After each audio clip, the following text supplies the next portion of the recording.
امروز یه اتفاقی افتاد خیلی جالب بود برام. گفتم با شما هم در میون بذارم. یه دوستی امروز بهم پیام داد.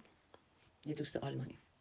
البته نمیشه گفت دوست، چون من هم آشنا، چون من دوستای خیلی خوبی دارم و واقعا اصلا قابل مقایسه نیستن با بعضیا.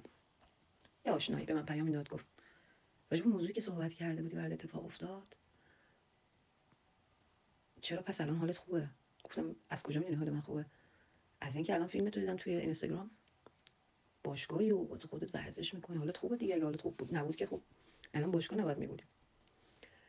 آقا من ایرانی، اصلا زن و مردم نداره، ما ایرانی‌ها باید یه فرقی با شماها خارجی‌ها داشته باشیم دیگه. شماهایی که همیشه تو رفاه بودین، شماهایی که زندگیتون اصلا همیشه ثباتی داشته، یه روالی داشته، یک نظمی داشته، یک قانونی داشته، یه چیزی بوده که باعث شده حداقل شما با کوچکترین مشکلی کم بیارین بیمارستان و هر جایی در میارین یا خودتون نابود میکنی. اصلا آدم میشناسم با کوچکترین مشکلی باید بره توی کلینیکا بستری بشه، با کوچکترین اتفاقی که براش میفته برای اینکه مغزش رو رها کنه میره سمت ماریجوانا، میره سمت الکل، آبجو، هر چیزی.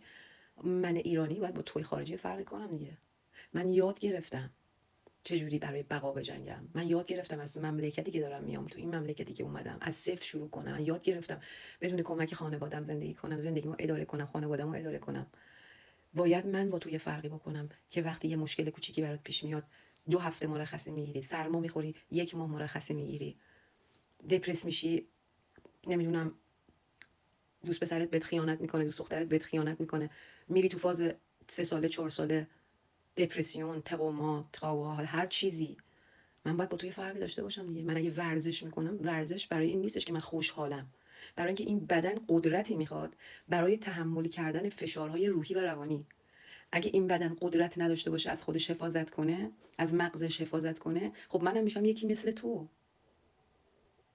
این فرق ما ایرانی‌ها با خارجی هاست.